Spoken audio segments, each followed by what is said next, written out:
Welcome back to Briggs on Books, our truly international talk show where we talk to authors from all over the world about their books, their ideas, how they got started, how they got finished writing a book. Sometimes that's the hardest part. Look, check out this book, Inner Life. It's the second book from an author we're about to talk to. Her first book was Back to Love. Inner Life is her latest book, and there's another one coming out. But let's bring this guest in and talk to her. Let's meet Denise James, calling in from London, England. Welcome, Denise. Hi, everybody. Now, it's morning here in California, but it's in the evening in London. Is that correct? Correct, yes, the end of a work day. About an 8-hour difference, I think, Yeah. between London and... is the sun still up? Yes, we're still in the tail end of British summertime. But yeah, it's still fairly bright out and a bit of sun. Yeah, I was going to ask you that. We're in our summer, and I think we have the same seasons as London. It's the end of your summer as well. Okay, yeah. Yeah. Now, tell Yeah. us about which book do you want to talk about first? Back to love. Okay, Back to Love. And this is it a memoir? Yeah, it's my autobiography. Autobiography, all right. Tell us a Yeah. little bit about this book, Denise. Okay, so it's like I said, it's my autobiography. I also see it as a heroine's journey, you know. So it's about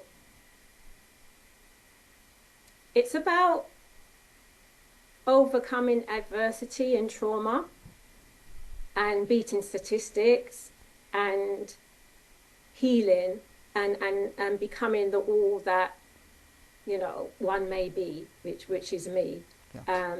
It starts with the decision I made to have a child at quite a young age. I became a mother at 18, but that decision took me on a journey, and the book really starts from there. And I go on a journey as I use that point in time to change my life and create the life that I believe I deserve, but I didn't experience in childhood because of trauma, childhood trauma.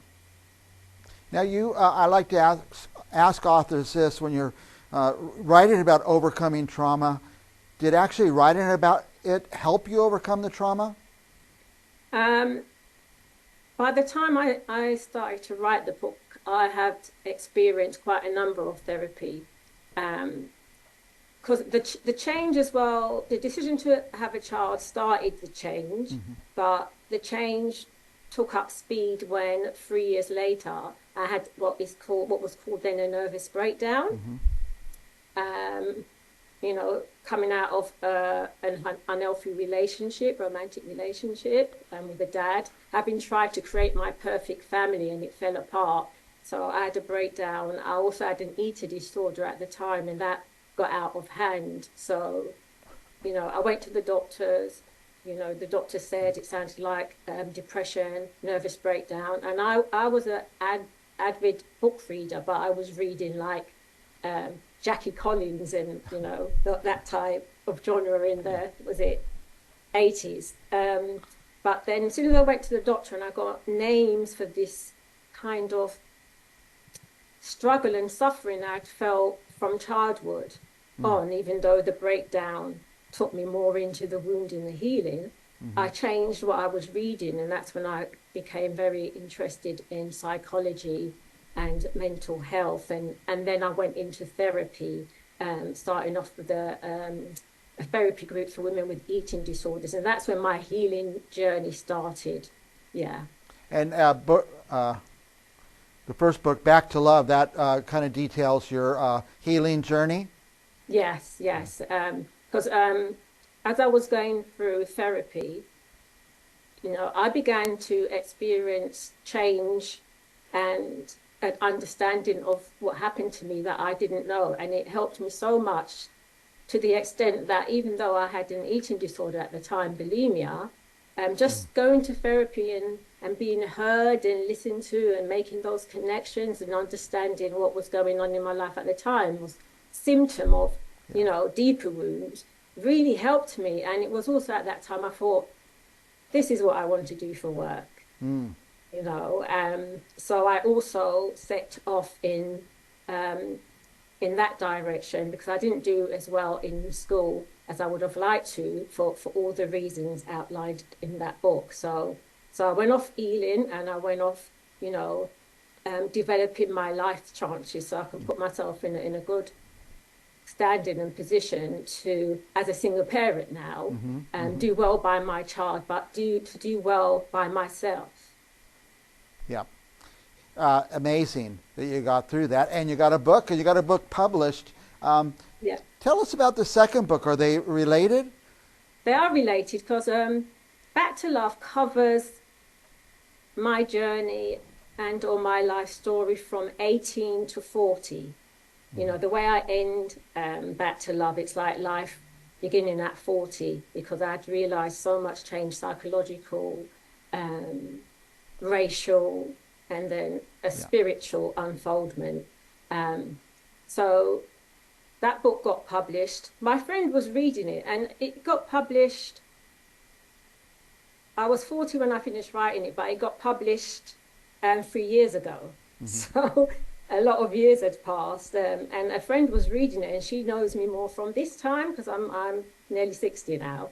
And she was saying that she really enjoyed the book, but she was almost looking for some more of the story from my life as I've progressed and have arrived at this time. So that's when I thought, okay, and Inner Life came to mind. But also I wrote Inner Life during COVID. So it continued my healing and what I've been learning and still healing from. Because when you've been through trauma, it's very life altering. You almost have to leave your true self behind and take up a survivor self, a survivor role. And sometimes we can get lost in the role to the extent that we don't know who we are. So I think the healing is, it's life's work, if you like. It's not, and then she lived happily ever after. Yeah. Yes, I'm living happily ever after, but I'm still healing. But then during COVID, with everything that was going on in the world, the unrest, everything that's happening in politics, environmental, I really wanted to kind of look at healing as well from a collective perspective as a human race, because if we can't get on board together and face some of these challenges coming up, in life with this, I believe, new paradigm shift, then, what was it, Martin Luther King, who said that we have to learn to get along as brothers or perish together as fools. And I think COVID, had us thinking, well, is this it? Is this where we perish? Because we haven't been doing well by ourselves and the earth. Yeah. Denise, who would benefit most from reading this book? Or both of your books?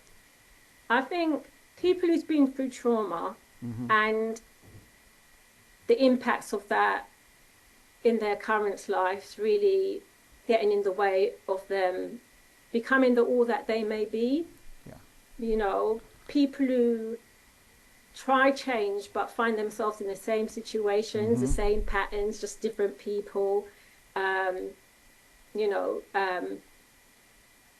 Both books are for people from that group, but also for anybody who wants to make a difference, and don't know how or where to start. I think it always starts with the person. I just think everybody, it's an interesting read. You learn lots from it. Everybody will get something out of it. I tell you this, people who go through trauma in their life and they're being held down by their previous trauma, a lot of times they think they're the only one who's ever been through that. But it's great that you have your book out so they can see they're not alone. Other people have gone through the trauma, but you overcame it. You were able to move beyond it and write books and have a great life. I hope it serves for those people who have gone through some trauma and have not been able to heal.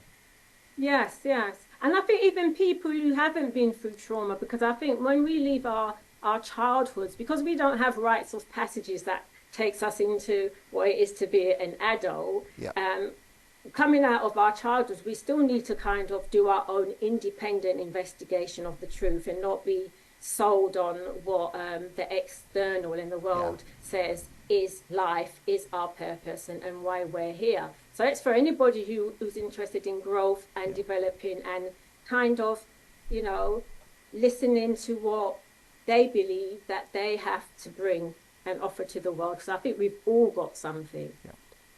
Now, Denise, what happens next? Do you have another book in you that you're going to write, or Yes. you're written or writing? Yeah, because Back to Love, Inner Life Rights, it's all part of the Back to Love series. So it's a trilogy. So I'm working on the third and final book in the series, and it's a book of poems. Yes. So in the next year, I hope to have that birthed. Yeah. Tell me about this quote on the screen. There's no agony. Do you know the quote? Yeah, it's a popular one. It's by ancient Chinese philosopher Lao Tzu, if I've pronounced it right, and it says, "The journey of 1,000 miles begins with a single step." Nice. You know, just that single step is a destiny changer and shaper.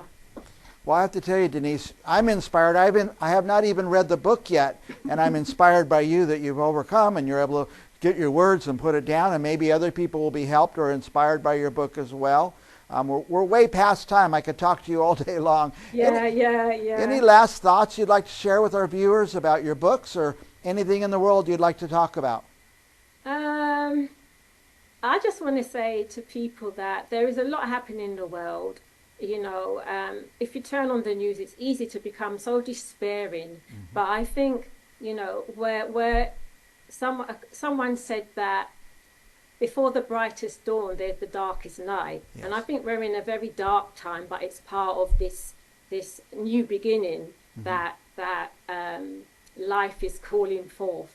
So I think we need to keep the hope and the faith and heal ourselves where there's work needed there, and then come together as a human race. There's only one race, you know, the human race. There's only one home, you know, Earth.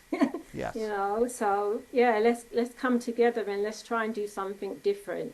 Very nice. Nicely said. Thank you, Denise James. Where do they get your book? Where can they find it? Right, so you can buy my book from all book selling outlets, you know, obviously including Amazon. And you can find me, if you Google Denise James, a lot about me would come up about my private practice as a psychotherapist, as well as an author. Very good. I tell our viewers, go out to Amazon or wherever you like to buy books, but don't click once to buy Denise's book. Click 5 times and give these books away. There's a lot of people who need these books that they would probably really appreciate that if they got this as a gift. So thank you, Denise. And for our viewers, don't go anywhere, because we'll be back with another author right after this. Okay. Thank you for having me, Mike. My pleasure, Denise.